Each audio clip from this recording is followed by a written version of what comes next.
A nossa entrevista de hoje é com a delegada da mulher, doutora Hanely Cruz. Doutora, primeiro, muito obrigado por atender a nossa reportagem aqui no seu horário de trabalho.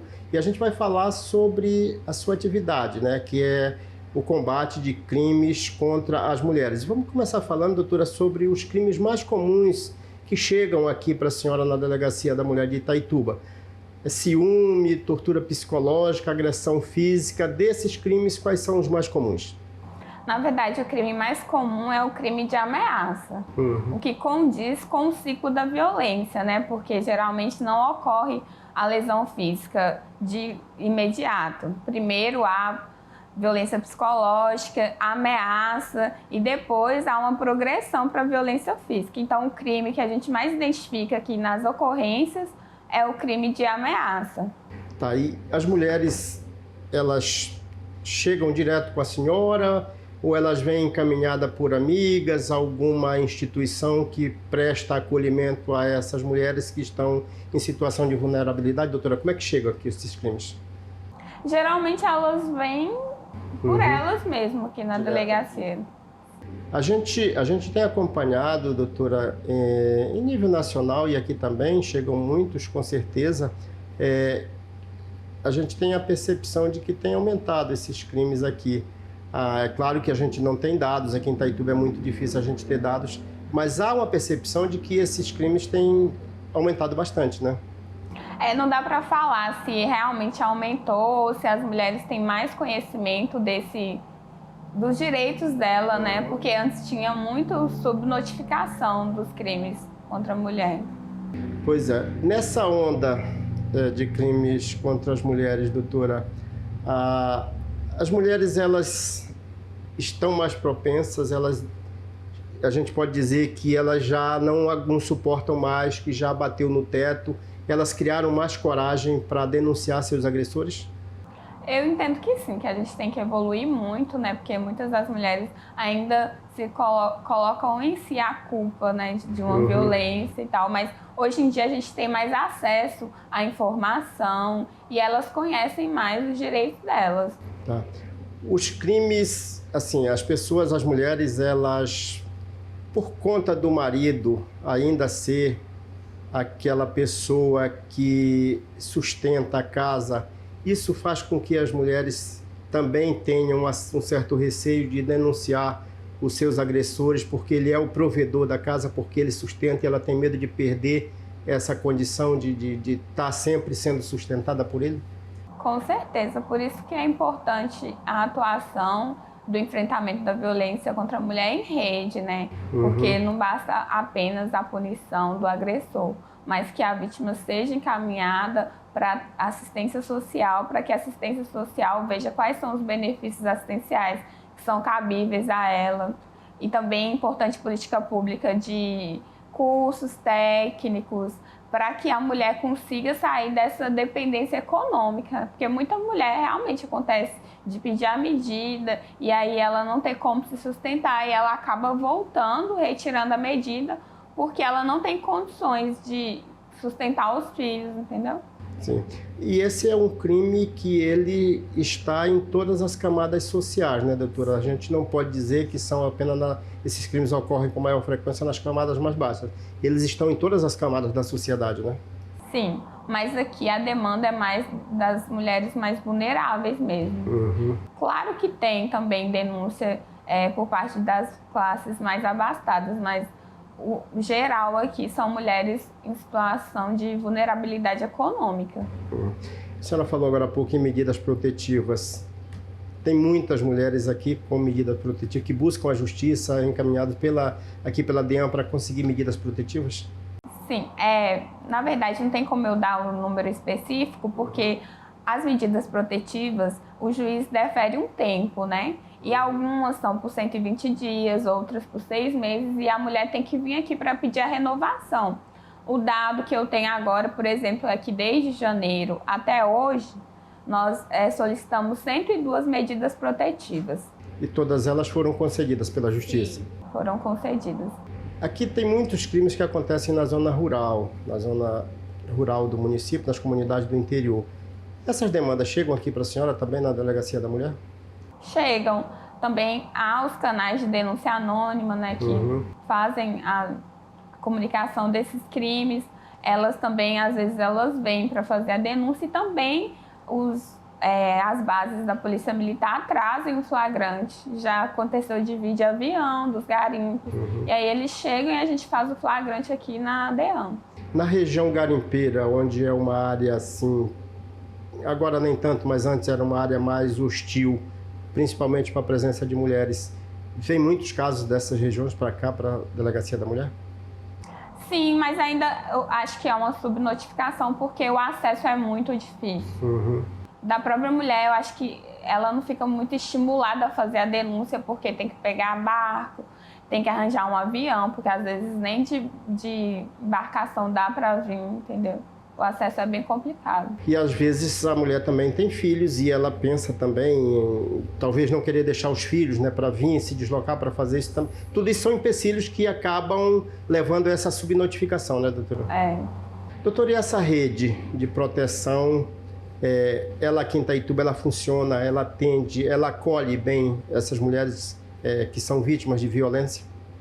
Sim, porque, como eu expliquei anteriormente, o enfrentamento à violência tem que ser feito por rede. Porque, por exemplo, a Polícia Civil, que é uma polícia judiciária, o papel dela é apenas fazer a investigação do delito, né? E o problema da violência doméstica é um problema muito complexo, que ele traz efeitos na família, na comunidade. Então, esse enfrentamento tem que ser em rede.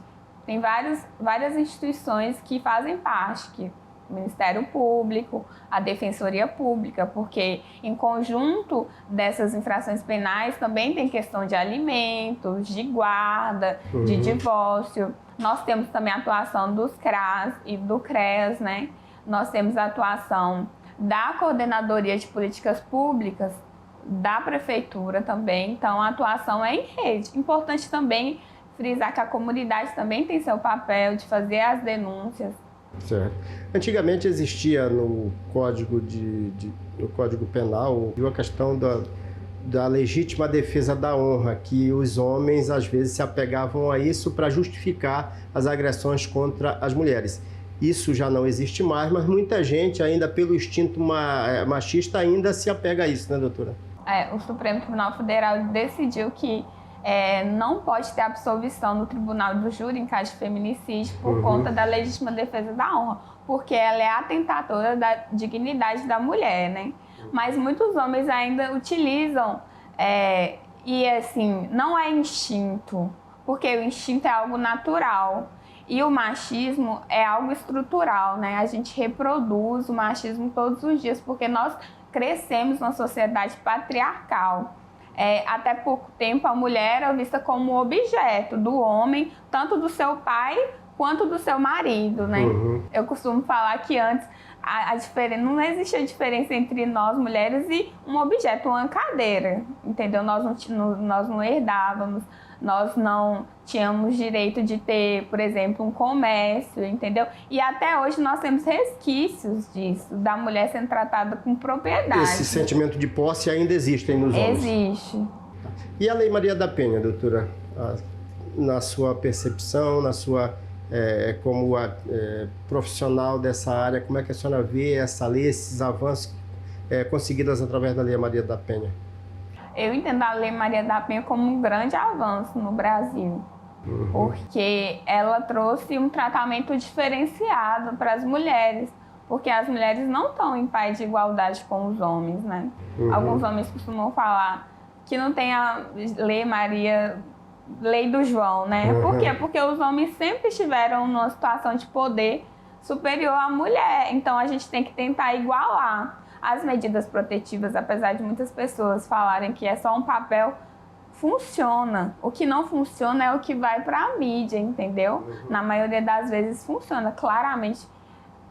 Às vezes não dá certo, né? Acaba culminando em um feminicídio, por exemplo. Mas funciona. Tá. Algum caso de descumprimento de medida protetiva aqui, doutora, que chegou para a senhora? Existem casos de descumprimento, mas não casos graves, assim, sabe? Enquanto eu estou aqui, ainda não teve um caso grave de feminicídio por conta de descumprimento da medida protetiva, mas tem de ligar, de mandar mensagem. Doutora, existe algum número para as mulheres entrar em contato no caso de uma ameaça, elas se sentirem ameaçadas, elas podem ligar para aqui, para a Delegacia da Mulher? Tem um número para isso ou não?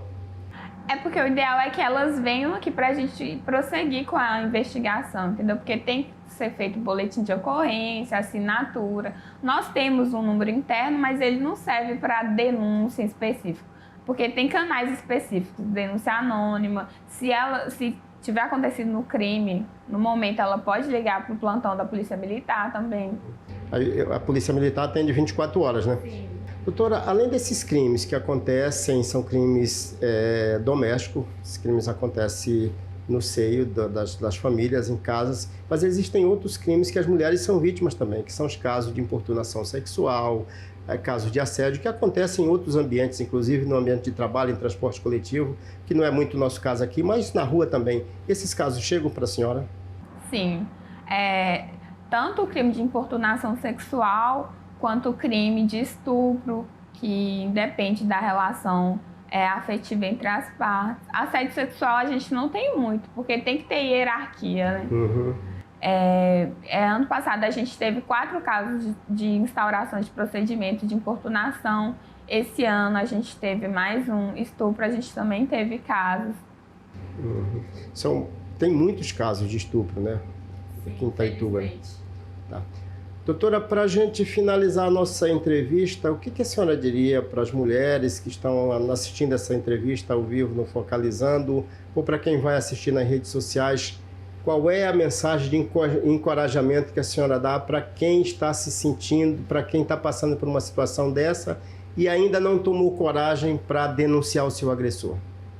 É que elas façam a denúncia, porque a DEM está aqui para receber elas com todo o carinho, sem julgamento, uma escuta com empatia. E aqui a gente vai fazer todos os encaminhamentos necessários. Se ela estiver precisando de trabalho, nós vamos tentar fazer aqui. O importante é denunciar. E também a comunidade, porque muitas pessoas pensam, briga de marido e mulher, ninguém mete a colher. Tem que se meter. Por quê? Porque a violência doméstica, ela não reflete apenas na mulher, é na família, é na criança que cresce no seio familiar agressivo, violento, que cresce com traumas, entendeu?